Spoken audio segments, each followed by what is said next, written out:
Hello and welcome back. Today I'm going to talk about one of the most important topics for someone interested in machine learning. And I'm sure you may be aware of Kaggle competitions.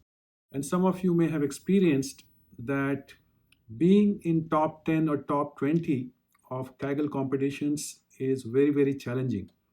And one of the reasons why these competitions are very challenging is that each competition has a unique data set, and one may be aware of different machine learning methods and how to run them, but sometimes you also need a very clear cut strategy, like how do we approach a competition so that we can get a ranking within maybe top 10 or top 20.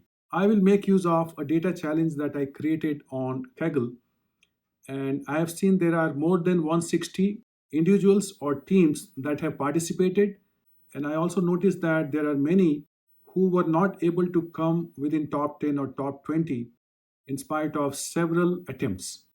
Another thing I noticed was those people who were in top 20, most of them have used extreme gradient boosting as their machine learning method for solving this problem. The strategy I am going to talk about today will mainly involve extreme gradient boosting, but I will not go into details of what is extreme gradient boosting and how it works. There are other lecture videos you can refer to. So my plan will be to show you a strategy that you can follow and try to improve your rankings. Now, looking at the data and challenge, I have divided this into 4 steps. So in the first step, the attempt will be to do a complete trial run. So you pull the data, load the data in RStudio, create your model, and submit your results on Kaggle and get a score or ranking. So do a complete run without bothering about where it takes you. Once we have understood the whole process, in step number 2, looking at this data, which we know that has a great class imbalance, and number of cases with 1 is far less than number of cases with 0.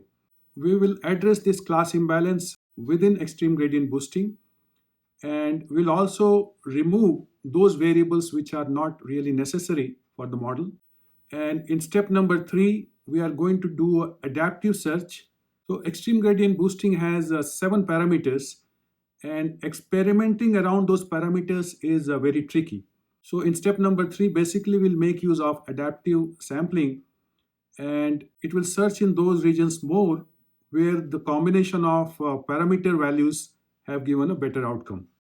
In the final step number 4, we'll do some fine tuning around the optimal values. Although I have shown in this video how to do this for 2 parameters, you can definitely increase to more than 2.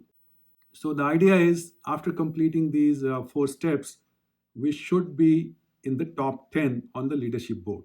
I'll also like to appeal to those of you who are watching this video, and if you find this useful, don't forget to subscribe. So let's get started.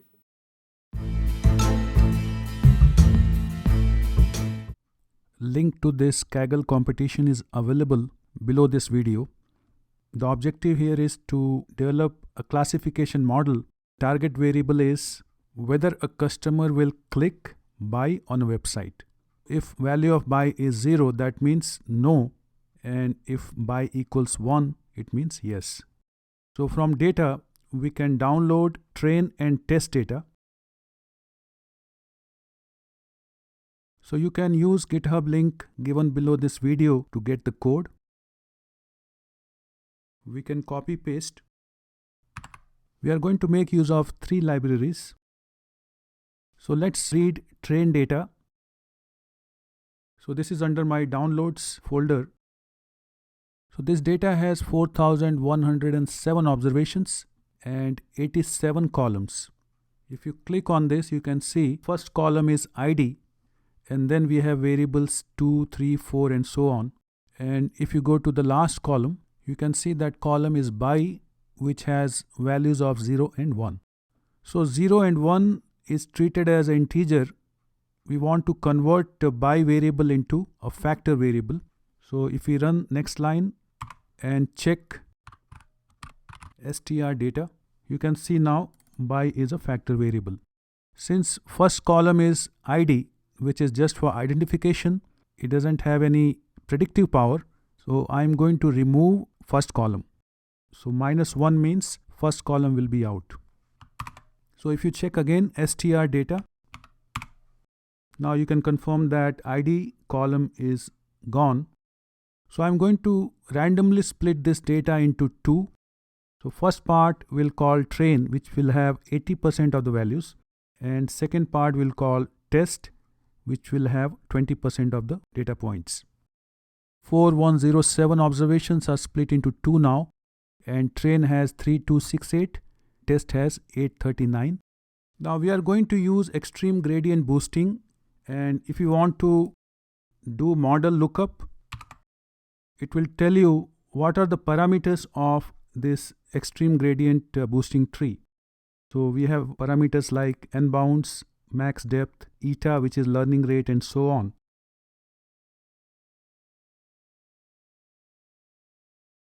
Next part, we are using train control, and we'll basically be doing cross validation. I have put number as 3, and we'll repeat this 2 times. And I have some standard information. I have also specified that we'll do a random search for the solution. So let's run this. And next we'll create extreme gradient boosting model. So variable by as a function of dot means all other variables. Our data is train. We are using cross validation CV that we specified above. The method we are using is extreme gradient boosting tree, and tune length as 3.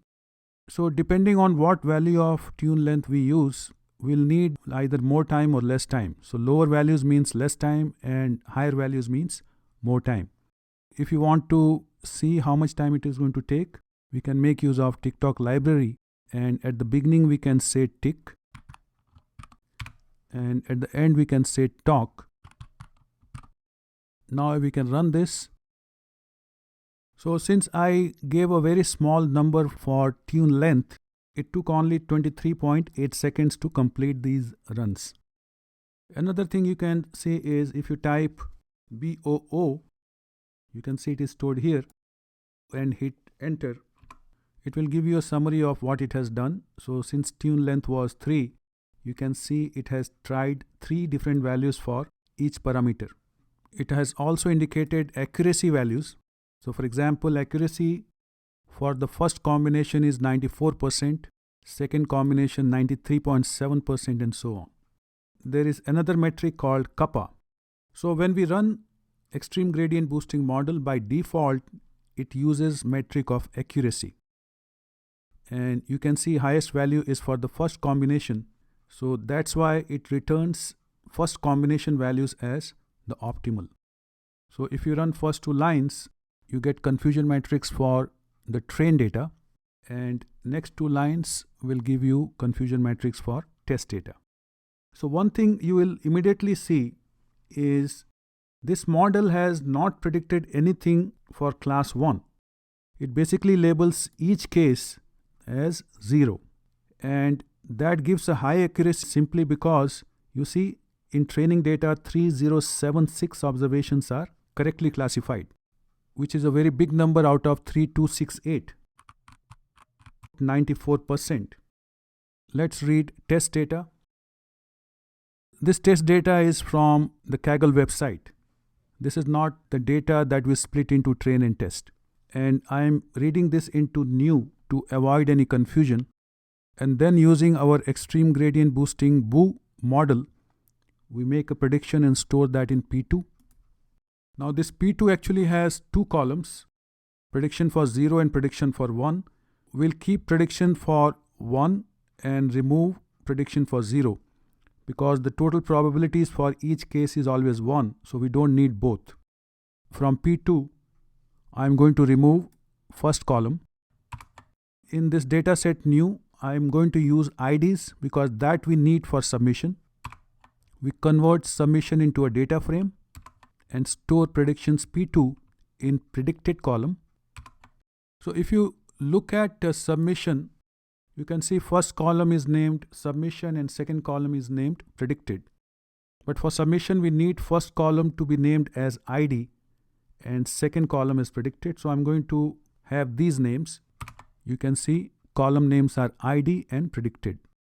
Now we can put submission into a CSV file using write.csv, and I have added row.names equals false at the end, because if we do not do that, it will create an unnecessary column which we need to delete afterwards.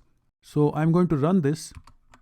So you can check what is your default directory where these files go using get wd for get working directory. So it tells me that it is stored in documents folder. So now let's go to Kaggle. I'm going to say submit predictions, and then we can click and go to documents folder, and I can see there is a submission.csv file that I just now created. Open and make submission. So it gives me a score of 0.75058. If we go to the leadership board, it tells me that I am at number 18. Currently on this leadership board there are 164 individuals or teams, and if you go somewhere in the middle like 80, we see a score of 0.68, which is definitely quite low. To find a place among top 10 or top 20 is definitely a little bit challenging, because many people were not able to do that. So we are going to actually improve upon it. Now, one problem that we noticed earlier was that it is predicting everything to be 0.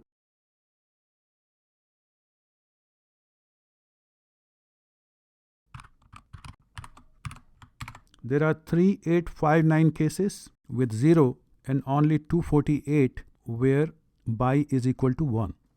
We can also make a bar plot. So you can see many cases with zeros and very few cases with 1. So if we can tweak our model to incorporate this kind of imbalance, we can hope to get a better outcome. I'm going to add one more line, and we'll say sampling equals, and to address this imbalance I'm going to use up. So up means we oversample those cases where by is equal to 1, and we try to extend this red bar up to this level. And if you use down, so down will mean that this green bar we try to reduce it to the level of red cases. And for tune length let's use 10, and then run this portion. It took about 202 seconds or about 3.3 minutes. If you run BOO, you can see it has listed all 10 combinations along with accuracy and kappa values. This is the combination that has highest accuracy value, and that's what is reported here.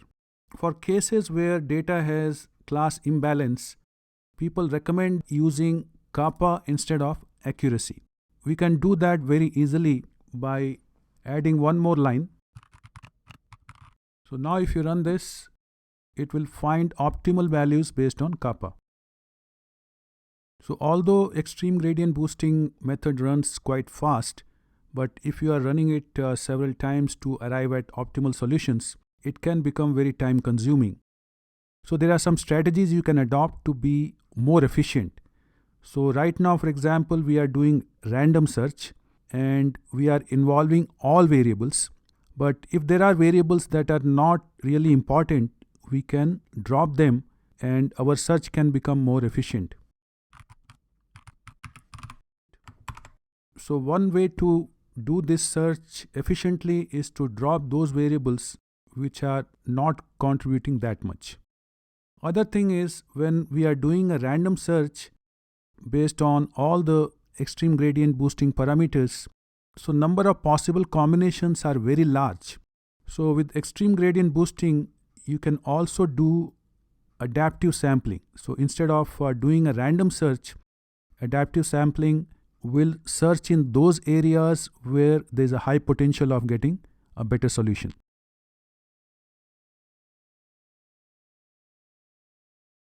So let's copy this part and modify this for adaptive search. So instead of Repeated cross-validation will say adaptive underscore CV. I'm going to add some items here.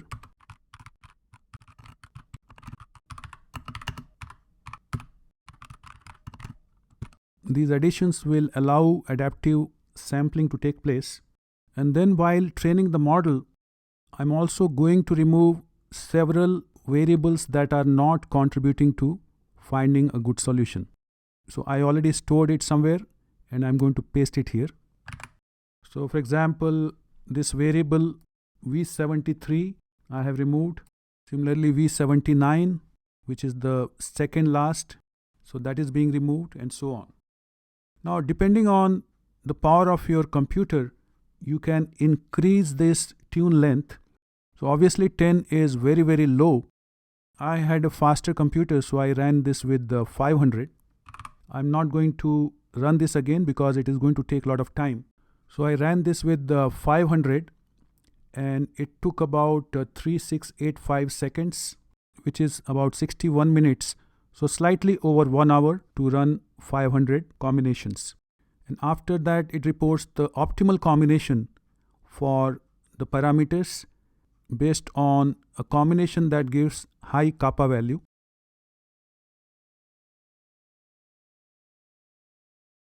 So having found optimal solutions after searching through 500 combinations, we can fine-tune using a grid search around the optimal values and try to improve this model performance. Let's copy paste random search part and then modify that for grid search. For this, we are going to return to repeated cross-validation and we will have to remove random search. And then we are going to specify our grid, and let's store our grid in G for grid. So the function we use is expand.grid.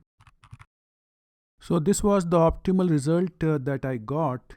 So I'm going to copy this and paste it here. So I'm going to experiment around number of rounds and learning rate eta. So note that the optimal value we got based on adaptive search was 462. So now I'm going to create a sequence from 400 to 600 and we'll increase this by 5. So if we select this sequence part and run, so these are the different values we are going to get between 400 and 600. So 35, 36, 37, 38, 39, 40, 41 different values for n rounds. Similarly, we'll create a sequence for learning rate. So 0.02 to 0.0205 and we are going to increment this by 0.0001. So if you run just the sequence part, basically we are going to explore around this 1, 2, 3, 4, 5, 6 learning rates. So that's our grid. So let me also copy those variables that we want to remove and paste it here. So note that now we don't need tune length, we will do tune grid. And those values are stored in G. So this is going to be the setup. So let's run set.seed and then CV, then specify our grid. And then I'm going to select this part from tick to talk. So after about 89.7 seconds, it completes all fine-tuning runs. So to keep things simple, we only did a grid search around eta, learning rate, and n rounds, number of iterations. So only 2 parameters were varied and other parameters it says that were kept constant at those values. You can also run plot BOO. So this can give you a good idea about all the iterations that were run for the 2 variables. So you can see number of rounds or number of iterations from 400 to 600 is on x-axis, and the value that we are maximizing is kappa, which is on y-axis, and the shrinkage or eta, which is also called learning rate, what values were tried, that also is indicated. This pink color is for 0.0201, and you can see this pink line has performed better than all other combinations consistently. Another thing to note is as we go from left to right for number of iterations, there seems to be an improvement in kappa values. It goes on increasing. So that gives a hint that we may be able to further improve by increasing number of iterations. But with this result, if you run confusion matrix for test data, you can see what we get. And then if you create a submission file, it will quickly be created and you can upload that file. I did run some more iterations around these optimal values, and I'm going to upload that file. So it tells me that my new score is 0.76. So it tells me that my best entry so far has been this, and in fact from 18th position that we were earlier, we are now at number 2. So I think this was an interesting outcome. We went through 4 steps and we were able to see that initially we started at number 18, and by the time we completed fine tuning, we were able to reach in top 10. In fact, position number 2. And if you do further fine tuning, probably you may be able to reach even number 1. So I'm going to let you explore that using these strategies that we discussed today. I hope you are able to make it to maybe top 20 or top 10. So I wish you good luck. See you soon.